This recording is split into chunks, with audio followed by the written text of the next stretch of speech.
It's not just the frontmen trying harder. Christchurch bands are notorious for having the biggest lighting and sound rigs in the country. This is a medium-sized lighting rig. How many lights have you actually got up there? Well, there's 16,000 watt park hands, and there's 500 watt Fresnels. So you've got, how many watts have you got up there now? About 20,000. 20,000 watts of lights? Yeah.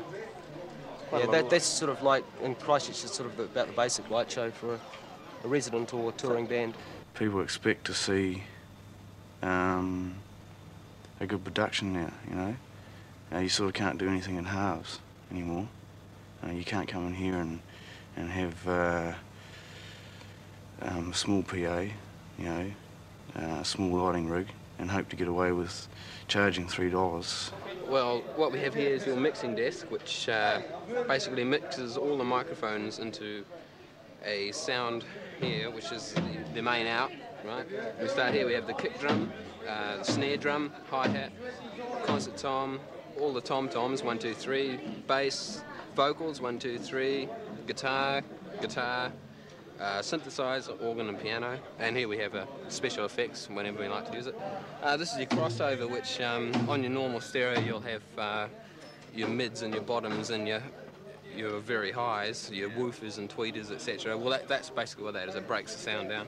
Your graphical equalizer, this here is a compressor which compresses the sound. If it gets too loud, I just whack the compressor on.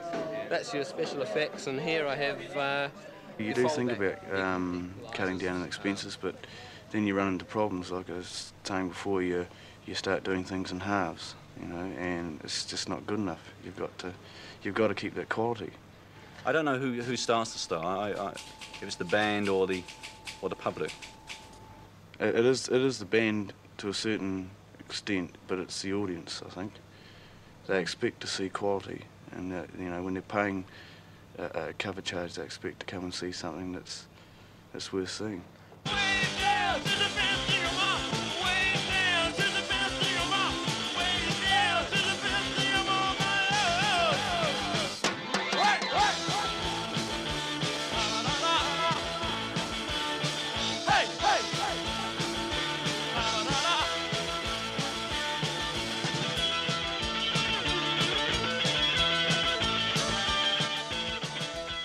Yeah, there's a lot of pressure on bands here to really deliver the goods. I think that's why they get attracted to having big lighting rigs and giant PAs and that, you know, why they really take care of their production, you know. Everybody knows where you get your posters printed, so they usually have pretty good posters.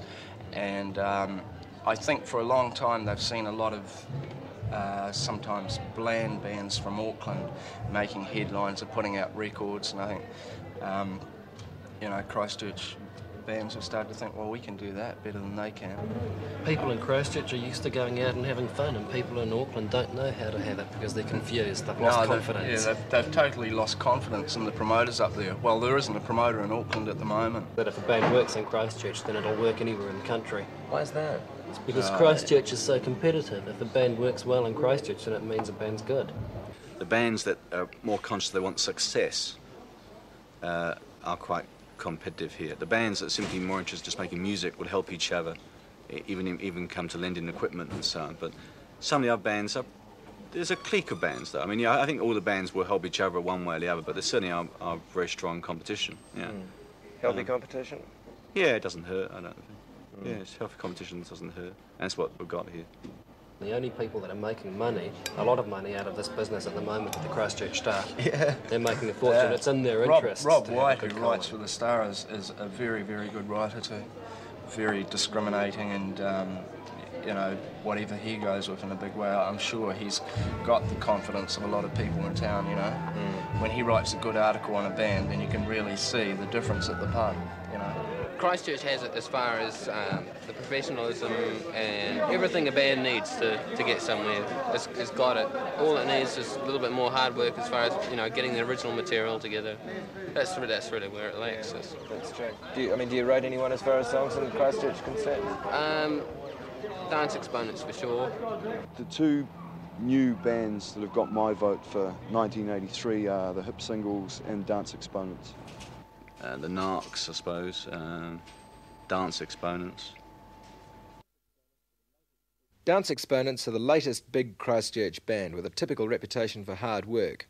But can you work too hard? Here's the bad news and the good news. Dance Exponents, I felt the last time I saw them that they appeared to be overworked. They looked like they could have done with the rest, and they just didn't seem to be enthusiastic about what they were doing. A lot of the bands play Thursday, Friday, Saturday continuously, and sometimes even the whole week. And you're bound to get better if you keep playing the same song every day and night in, night out.